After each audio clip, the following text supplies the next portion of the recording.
Assalamualaikum warahmatullahi wabarakatuh. Perkenalkan, nama saya Riki Fajar Putra.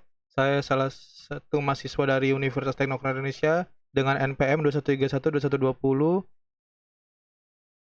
jurusan Informatika, Fakultas Teknik dan Ilmu Komputer. Oke, di sini saya ingin mempresentasikan buku yang saya baca dari Raymond S. T. L. tentang NLP. Di sini saya akan membacakan part 1 chapter 3 tentang part of speech, post tagging.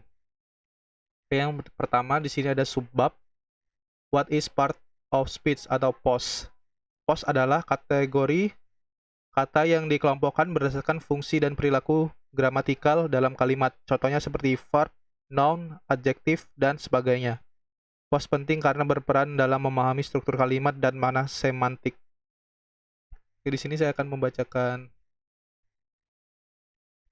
rangkuman yang saya rangkum dari buku ini ya. Oke. Kemudian ada subbab 9 major posts in English language.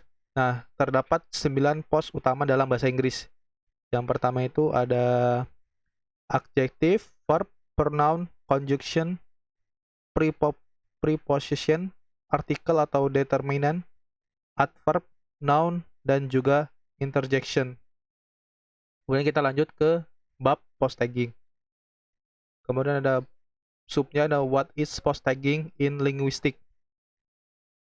Post tagging dalam linguistik adalah proses memberi label pada kata sesuai kategori post berdasarkan konteks linguistik. Ini penting untuk mengenali struktur sintaksis dan makna dalam kalimat. Kemudian kita lanjut ke what is post tagging in NLP. Di sini dalam NLP itu post tagging adalah proses otomatis untuk mengklasifikasi kata dalam kalimat menjadi tuple kata atau tag. Contohnya nah ini she sails on the seashores. Sehingga C-nya itu PRP, sails-nya itu VBZ, dan sebagainya. Oke, kita lanjut ke post tagging, post tags used in the Pen Tree Bank project. Pen Tree Bank menggunakan 45 post tag untuk berbagai subkategori seperti kata benda tunggal, jamak, proper noun, dan lain-lain. Ini menjadi referensi utama dalam banyak sistem NLP modern. Kemudian kita lanjut ke why do we care about post in NLP.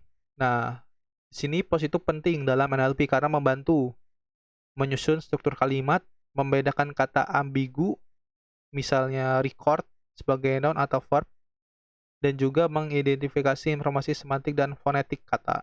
Oke. Kemudian kita lanjut ke major component in NLU.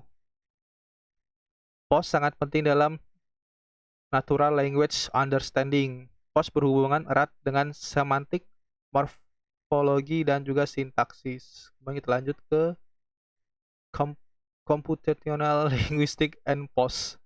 Post digunakan untuk menyambungkan makna linguistik dan sintaksis dalam pemrosesan bahasa. Kemudian kita lanjut ke post dan semantic meaning. Nah, makna semantik bisa berubah tergantung post suatu kata. Oke, seperti ini contohnya.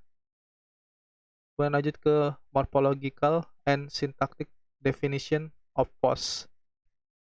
Di sini, definisi post mencakup bentuk morfologi dan fungsi sintaksisnya dalam suatu kalimat. Kemudian ada morphological and syntactic definition of post. Dalam post, definisi post mencakup bentuk morfologis dan fungsi sintaksis dalam suatu kalimat. Oh, tadi post dan semantic meaning ini, makna semantik bisa berubah tergantung postnya. Kemudian kita lanjut ke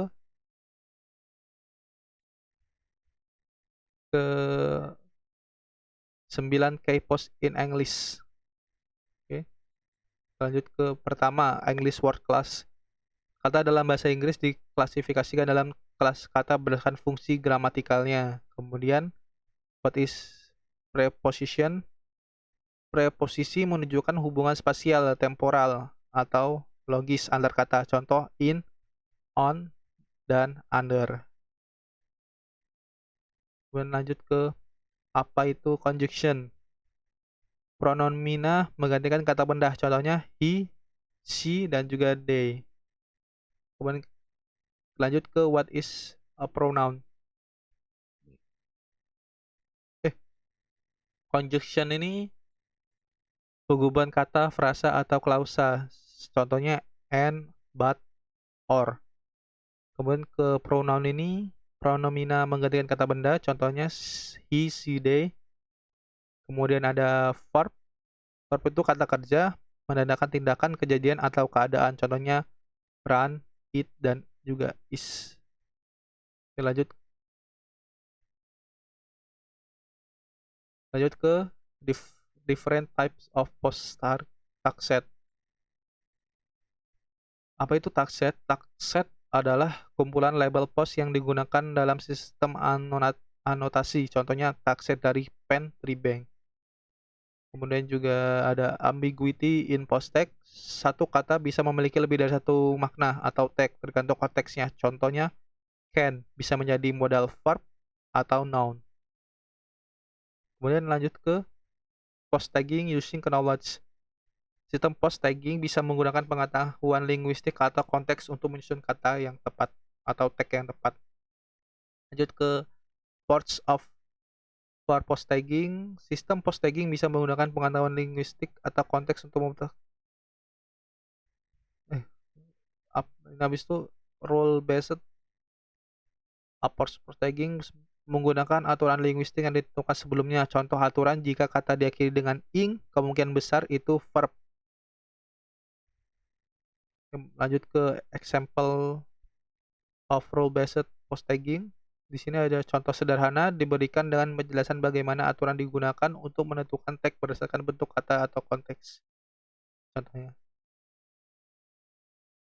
Juga ke example of stochastic based post tagging. Metode statistik seperti Hidden Markov Model HMM digunakan berdasarkan probabilitas tag yang mungkin diberikan konteks kata sebelumnya. Jadi dia belajar seperti ini. Kemudian ada hybrid approach for post tagging using Brill Tagger. Dia menggabungkan metode aturan dan statistik. Brill Tagger menggunakan pendekatan transformasi berbasis aturan yang dilatih dari data. Jadi kita ngasih data, dia belajar sendiri. Kemudian ada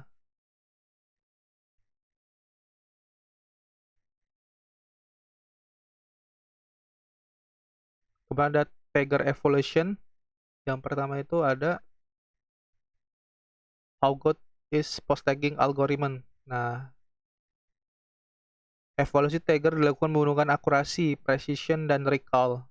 Benchmarks umumnya itu Pen Tribank, model post modern seperti yang berbasis pembelajaran mesin bisa mencapai akurasi sampai 95%.